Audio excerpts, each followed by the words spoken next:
If you want to change the world, start off by making your bed. If you make your bed every morning, you will have accomplished the first task of the day. It will give you a small sense of pride, and it will encourage you to do another task, and another, and another.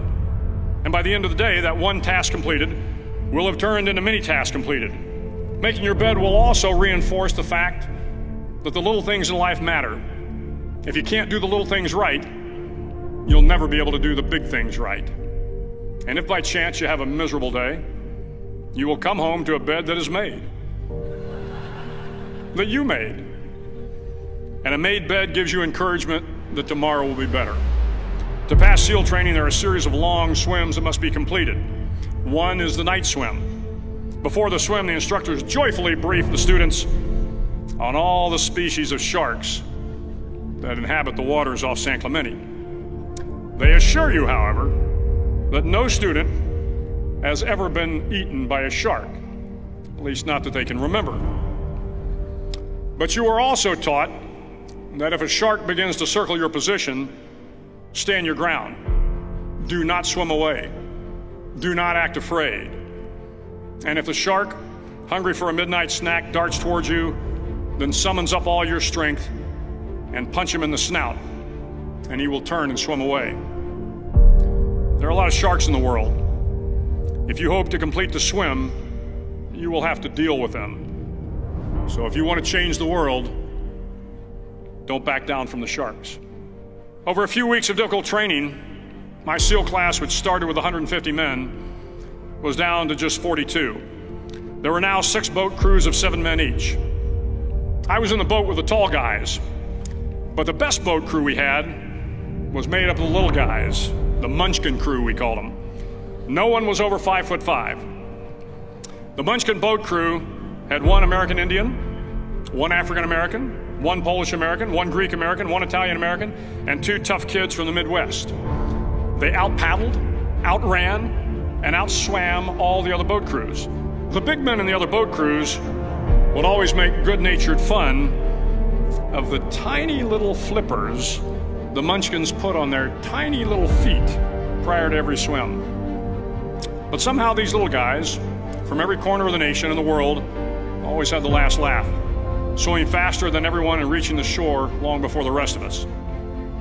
SEAL training was a great equalizer. Nothing mattered but your will to succeed, not your color, not your ethnic background, not your education, not your social status. If you want to change the world, measure a person by the size of their heart, not by the size of their flippers. The 9th week of training is referred to as Hell Week. It is 6 days of no sleep, constant physical and mental harassment, and 1 special day at the Mud Flats. The Mud Flats are an area between San Diego and Tijuana where the water runs off and creates the Tijuana Sloughs, a swampy patch of terrain where the mud will engulf you. It is on Wednesday of Hell Week that you paddle down to the Mud Flats and spend the next 15 hours trying to survive this freezing cold, the howling wind, and the incessant pressure to quit from the instructors. As the sun began to set that Wednesday evening, my training class, having committed some egregious infraction to rules, was ordered into the mud. The mud consumed each man till there was nothing visible but our heads. The instructors told us we could leave the mud if only 5 men would quit. Only 5 men, just 5 men, and we could get out of the oppressive cold. Looking around the mud flat, it was apparent that some students were about to give up. It was still over 8 hours till the sun came up. 8 more hours of bone-chilling cold. The chattering teeth and the shivering moans of the trainees were so loud, it was hard to hear anything. And then one voice began to echo through the night. One voice raised in song. The song was terribly out of tune, but sung with great enthusiasm. One voice became 2, and 2 became 3, and before long, everyone in the class was singing. The instructors threatened us with more time in the mud if we kept up the singing, but the singing persisted, and somehow the mud seemed a little warmer, and the wind a little tamer, and the dawn not so far away. If I have learned anything in my time traveling the world, it is the power of hope, the power of one person, a Washington, a Lincoln, King, Mandela, and even a young girl from Pakistan, Malala. One person can change the world by giving people hope. So if you want to change the world, start each day with a task completed. Find someone to help you through life. Respect everyone. Know that life is not fair and that you will fail often. But if you take some risks, step up when the times are the toughest, face down the bullies, lift up the downtrodden, and never ever give up.